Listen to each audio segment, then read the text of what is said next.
I knew something was off the second Daniel's laugh slithered down the hallway. High, nasal, and smug. The kind that sticks to glass walls and echoes long after it should have died.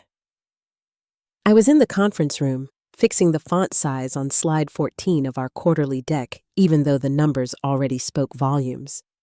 We'd crushed projections by nearly 7%, and the refinancing package I negotiated single-handedly had saved the firm almost $5 million this quarter. I should have felt triumphant. Instead, I felt like one of those dying office plants everyone forgets to water until it's brown, then calls low maintenance. Then I heard Daniel through the cracked door. "We've got to shake things up," he told Zoe from marketing, his voice slick with that same cologne-drenched confidence that made interns giggle and executives roll their eyes. "New energy, fresh faces, get rid of the stale ones." My stomach tightened. Stale. That word sat in the air like spoiled coffee. I was the only senior officer in this building who hadn't tried to go viral on LinkedIn or write a thought piece titled, "Why Failing Forward is Sexy." I'd been here for 7 years, through acquisitions, mergers, and one restructuring so bloody HR called it the purge in private. I rebuilt our financial infrastructure from napkin math into a scalable backbone. I held the company steady when Daniel, our charismatic disaster of a CEO, pitched 3 ideas in a row that tanked faster than crypto in winter.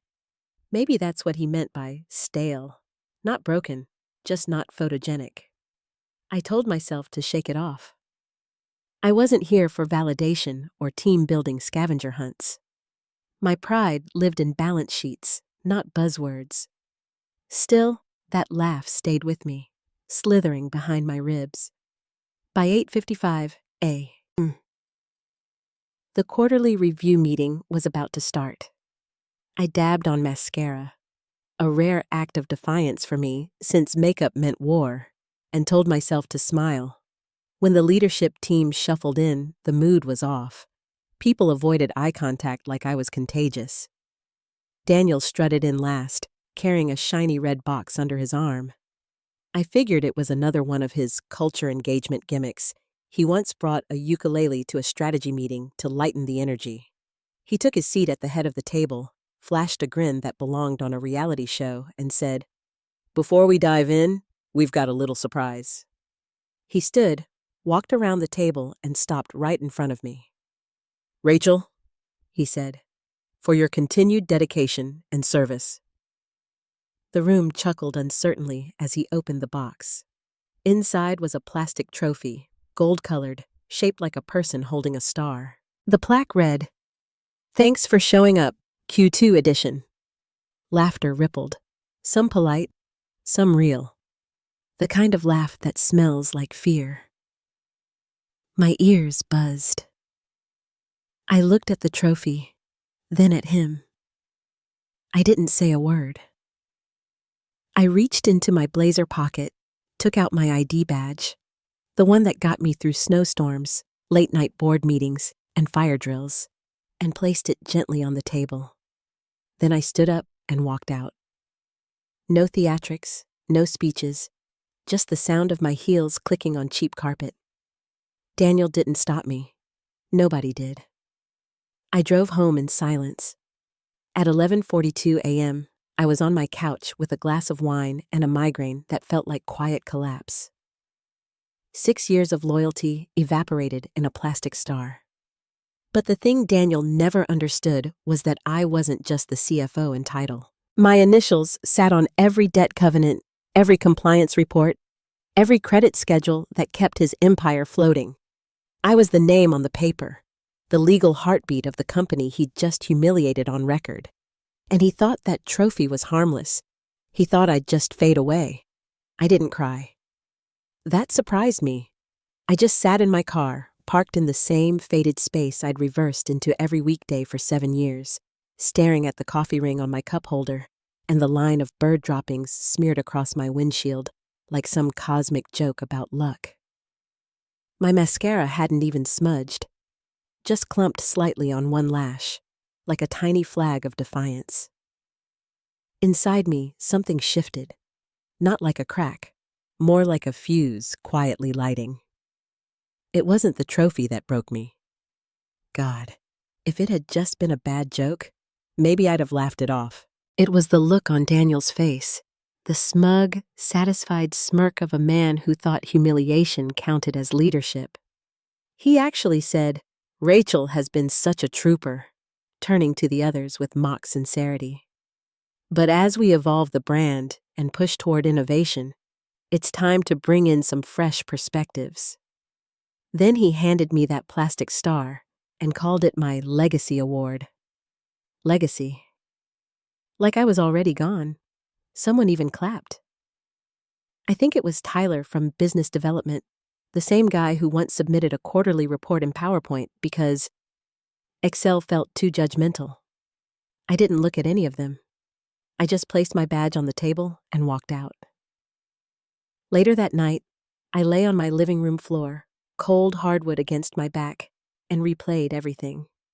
The late nights, the skipped birthdays, the vacation I canceled because Daniel needed numbers by Monday. The way he'd always called me Rach in boardrooms, like turning my name into a nickname, made him relatable. I thought about the clause.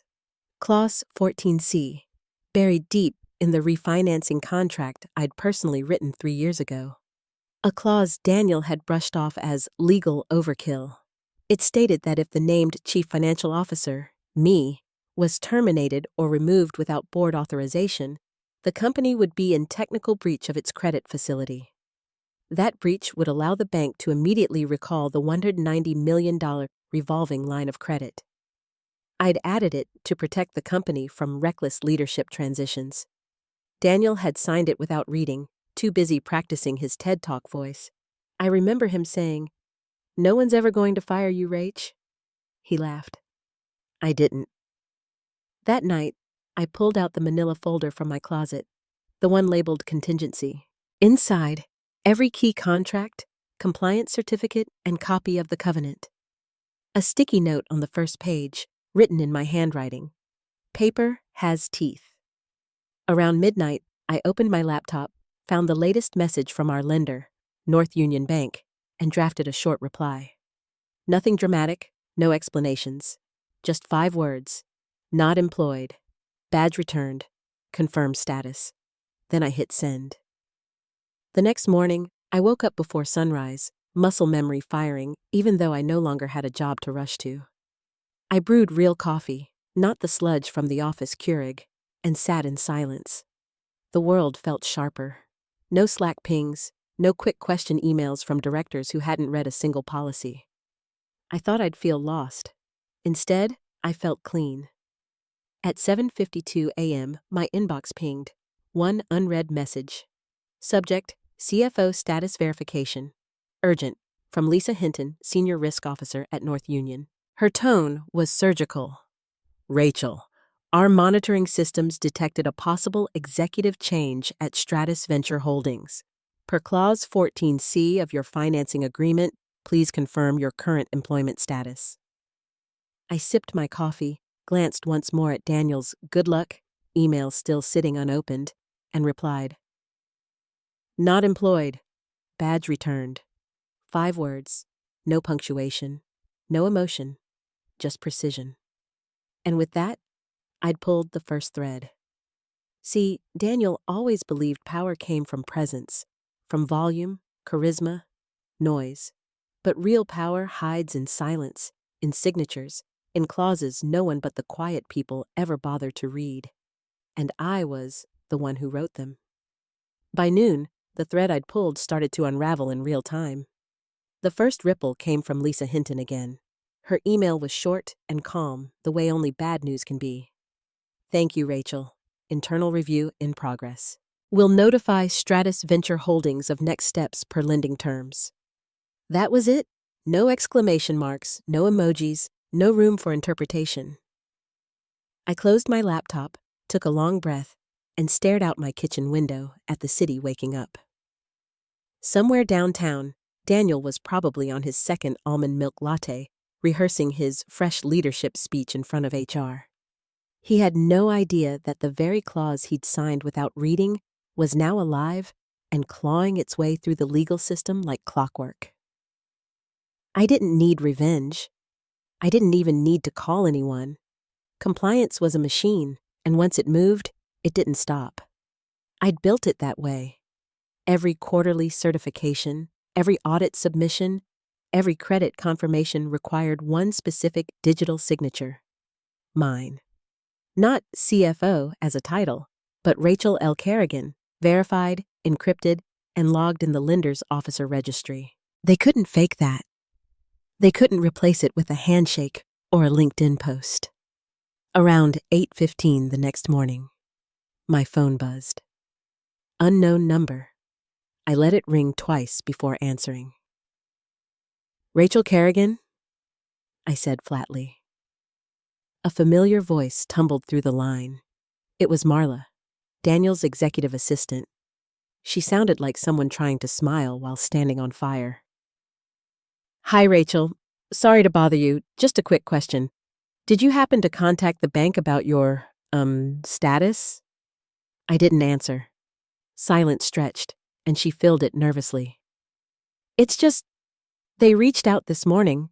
Something about a compliance trigger. Daniel's trying to understand what's happening." I sipped my coffee. "Tell Daniel to check Clause 14C, I said. Then I hung up. I spent the rest of the day at a shared co-working space near the river. Brick walls, bad jazz, decent Wi-Fi. I was consulting again, quietly rebuilding the life I'd once postponed for people who'd never read a balance sheet. Around lunch, a LinkedIn notification popped up.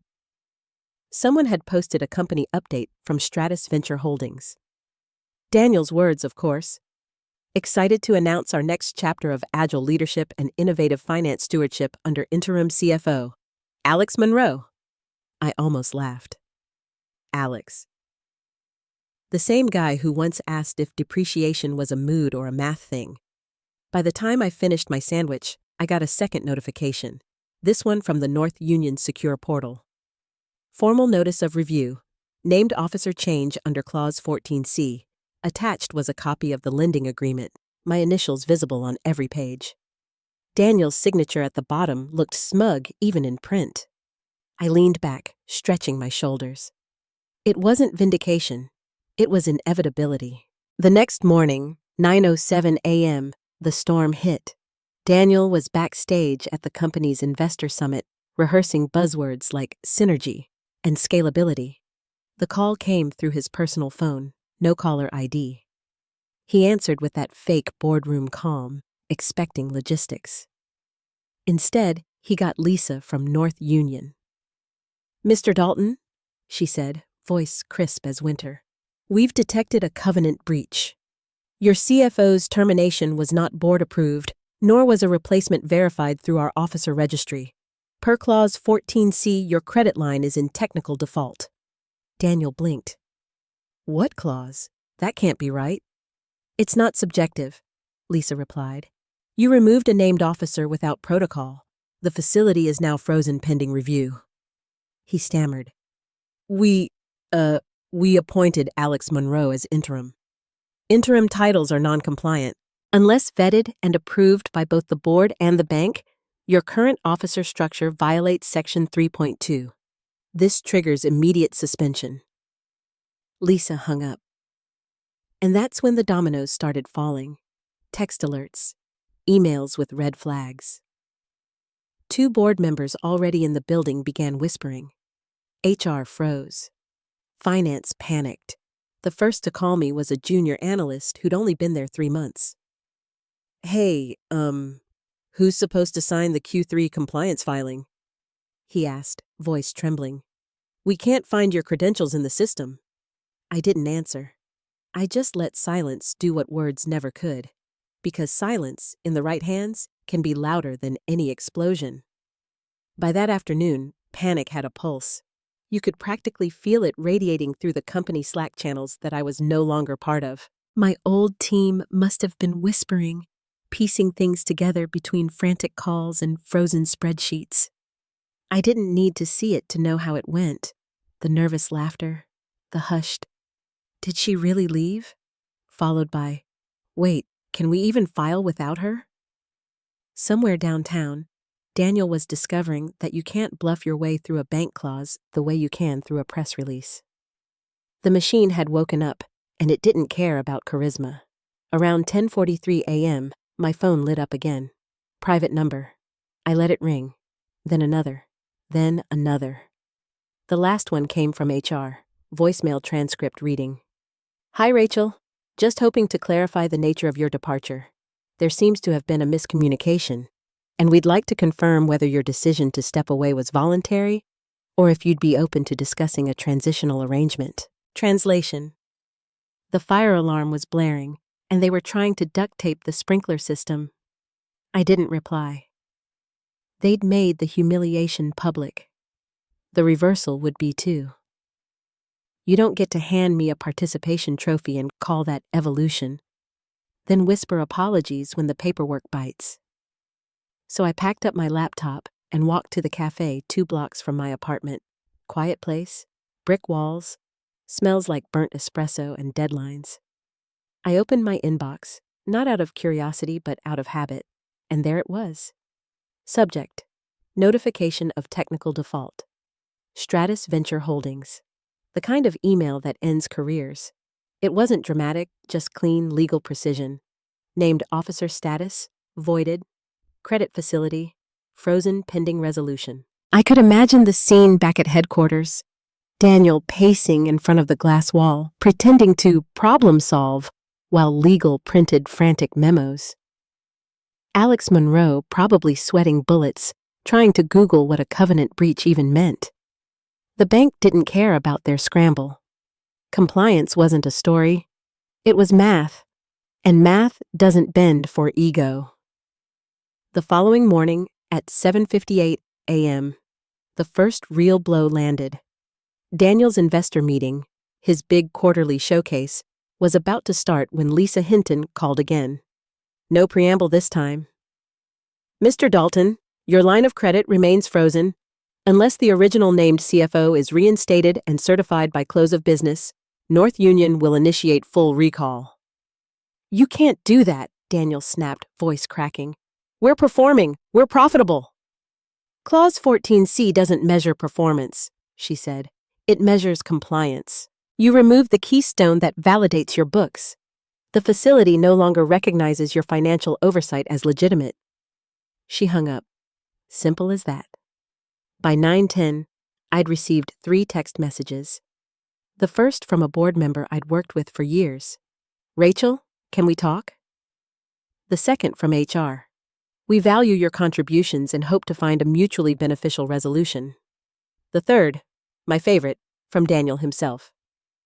We need to clear this up ASAP. Please call me. I didn't.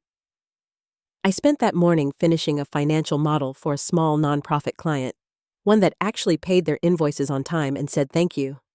My phone buzzed again. A message from an old colleague. He's panicking. Bank froze the account. Board's furious.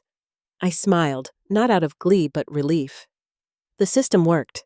For once, accountability wasn't just a word in a slide deck. That afternoon, Daniel held an emergency all-hands meeting. Someone live-streamed it, and a link found its way to my inbox. Curiosity got the better of me. I watched it on mute. There he was, standing on stage in a blazer that still had the store tag half tucked into the collar, preaching about resilience through transitions. Behind him, Alex stood like a deer in headlights, clutching a stack of folders he clearly didn't understand. The chat feed beside the stream scrolled faster than the stock ticker. Questions, rumors, jokes. Someone wrote, "Who signs payroll now?" I closed the tab. I didn't need to see the rest. By sunset, the story was spreading through the industry.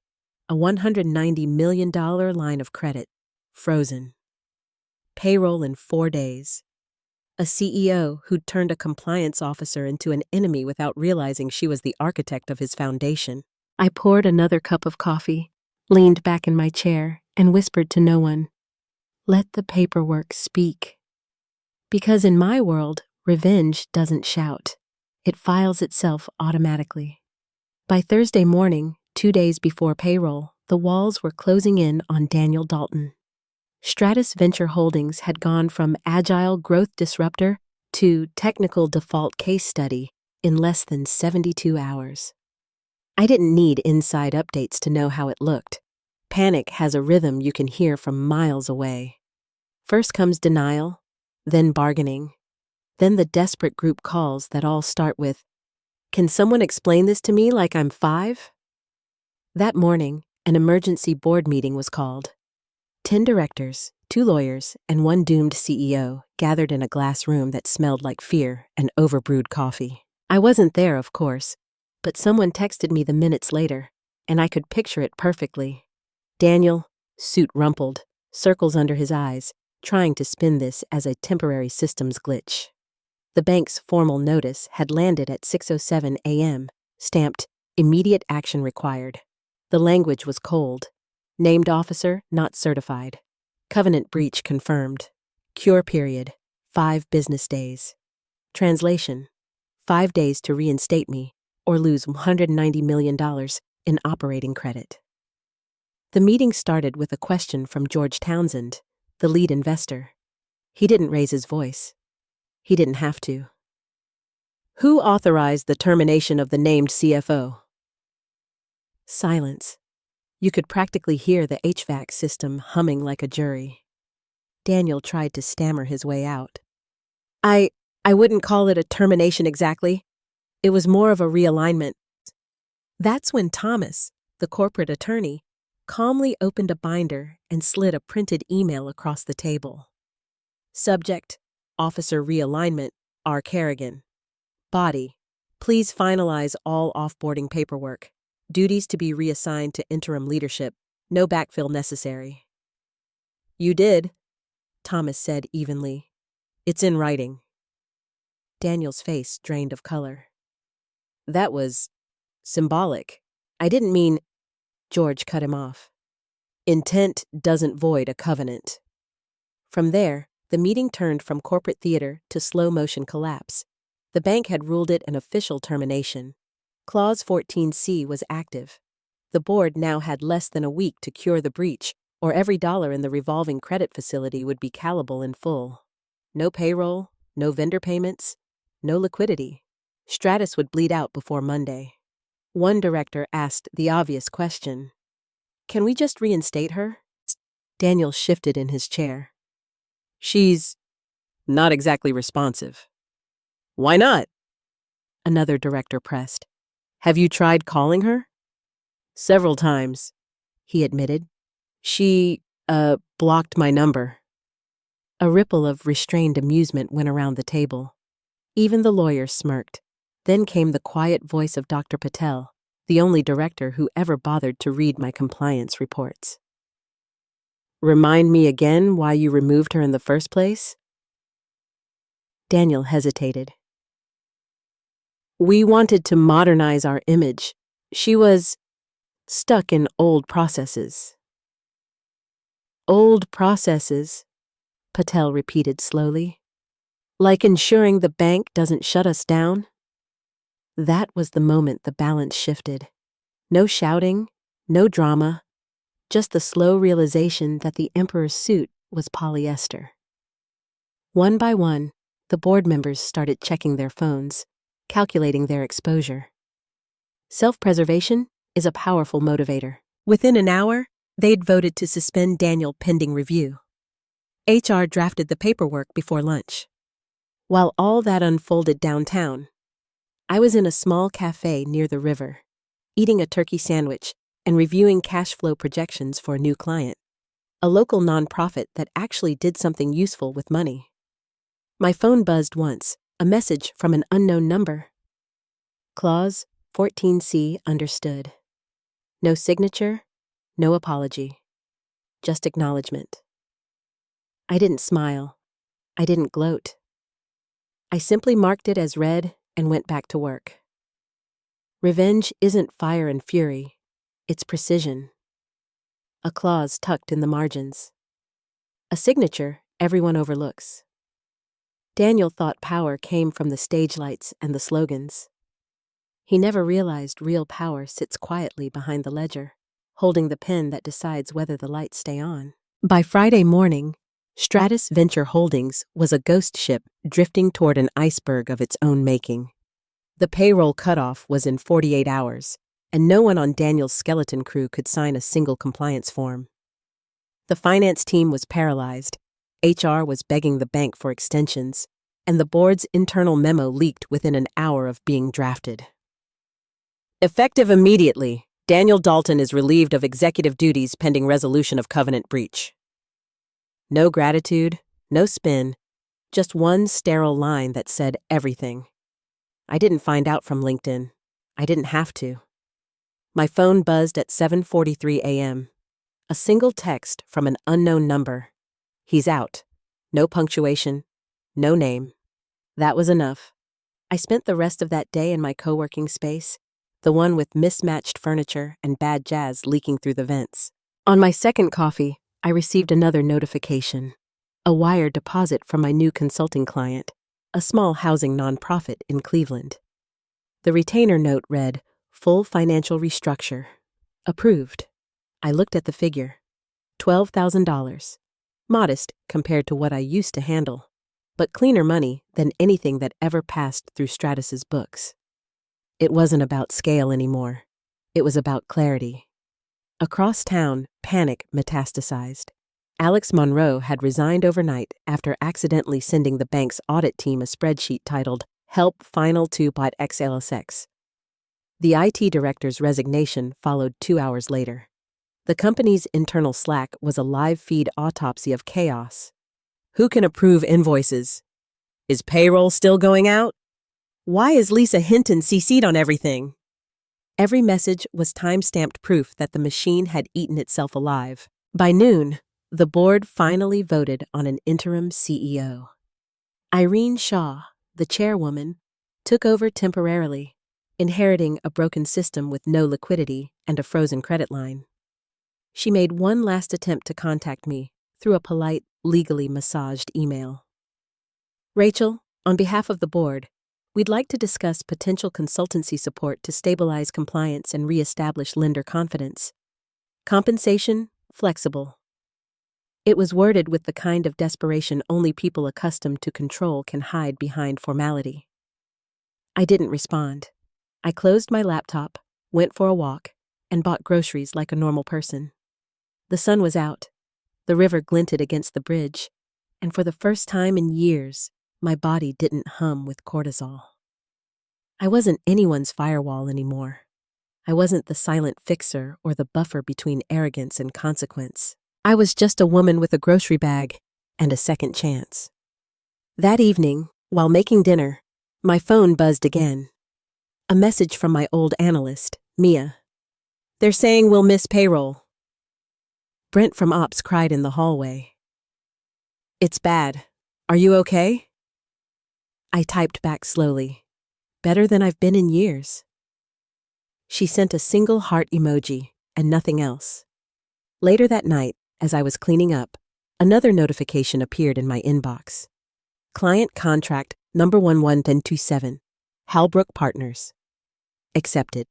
The same firm Daniel used to mock in board meetings for being too risk-averse and ancient. They wanted a full audit and compliance overhaul. The retainer? $160,000. I stared at the number for a long time, not because of the money, but because it meant something more dangerous than revenge. It meant respect. The kind you don't post about online. The kind that arrives quietly when you stop chasing noise and let the paper speak. When I shut down my computer, I felt something I hadn't felt in years. Stillness. No Slack pings, no boardroom laughter, no corporate theater disguised as innovation. Just quiet, steady air. I poured a glass of wine, stepped onto my balcony, and watched the city lights blink like scattered data points in the dark. Each one a story, each one someone learning the same truth I finally had. Silence isn't weakness, it's control. Somewhere downtown, I imagined Daniel sitting in an empty office, staring at a plastic trophy on his desk. the gold star catching the fluorescent light. Maybe he kept it as a reminder. Or maybe he couldn't throw it away because he still didn't understand what it represented. Either way, it didn't matter. The empire was gone, and the woman he'd mocked for being unsexy accounting energy had quietly rewritten the ending in ink that bit back. Monday came and went like a closing bell. Payroll hit, but the accounts didn't. Stratus Venture Holdings officially defaulted on its revolving credit line at 9:03 a.m. No fireworks, no headlines, just an email stamped, "Final notice. Facility revoked." The kind of message that doesn't scream, it simply removes oxygen. Within hours, vendors froze shipments, contractors paused work, and the internal systems logged out every user tied to a suspended cost center. It was over before most employees finished their morning coffee. The empire Daniel had tried to modernize into oblivion didn't crash. It quietly unwound, logic line by logic line, like code dissolving itself. I wasn't watching. I was across town at a nonprofit's tiny office, reviewing grant compliance reports while the founder brewed drip coffee in a chipped mug that said, "World's okayest boss." Real numbers. Real people. When you've lived inside corporate spin long enough, reality feels like fresh air. Around noon, my phone vibrated once more. Unknown number again. I didn't need to read it, but I did. Board-approved settlement. Clause 14C formally closed. Thank you for your prior service. No name, no tone, just digital paperwork completing its loop. I marked it as read and kept working. By evening, news began to trickle out. Stratus's expansion deal with a European investor collapsed. The PR firm released a strategic restructuring statement that no one believed. Rumor had it Daniel tried to negotiate his way back in as an advisor before realizing the board had already moved on. His access revoked, his keycard disabled. I pictured him standing in front of the glass doors he used to glide through, pressing a badge that no longer beeped. Fitting, really. Power without access is just noise. My own life had settled into something smaller but sharper. My new clients didn't ask me to make them look good. They asked me to make them sustainable. The work was quieter, slower, but honest. My mornings started with actual breakfast instead of cold espresso and crisis calls. Sometimes I'd catch myself checking the time and remembering when every minute had felt like borrowed currency from someone else's ambition. Now, time belonged to me. A few weeks later, I was on a video call with Halbrook Partners' senior counsel, a pragmatic woman named Victoria, when she paused mid-discussion and said, "You know, everyone's been talking about what happened at Stratus. It's legendary. You don't see clean accountability like that anymore." I smiled faintly. "Paperwork doesn't lie," I said. She nodded like she understood, and maybe she did. That night, I found the manila folder again, the one labeled contingency. I opened it, thumbed through the copies, then slid it into my filing cabinet under closed. Not revenge, resolution. The line between the two is thinner than people think. Revenge is noise, resolution is architecture. And I'd built this one to last. Before heading to bed, I scrolled through the news one last time. Stratus's stock had plummeted to pennies. Analysts were calling it a governance cautionary tale. A quiet laugh escaped me. Not joy, just disbelief that something so inevitable could still surprise people. Maybe that was the point. People think the world collapses in explosions. It doesn't. It folds in on the details everyone ignored. Outside, the city was still alive. Traffic lights blinking, taxis slicing through the dark. I leaned on my balcony rail and thought about the word legacy, the one engraved on that ridiculous plastic trophy. Daniel had meant it as a joke, a farewell to something obsolete. He wasn't wrong about the legacy part. He just misunderstood whose it was. Mine wasn't a monument or a plaque or a post on LinkedIn. It was a system that outlasted arrogance. A clause that spoke when I didn't have to. Proof that silence isn't surrender. It's strategy. I took a final sip of wine, felt the cold air brush my face, and smiled. Somewhere in a locked office downtown, a gold-painted trophy was gathering dust under flickering fluorescent light. And miles away, the woman who'd written the fine print was free, anonymous, and unbothered. That was my legacy. Not the trophy. The truth that ended a $190 million empire without a single raised voice.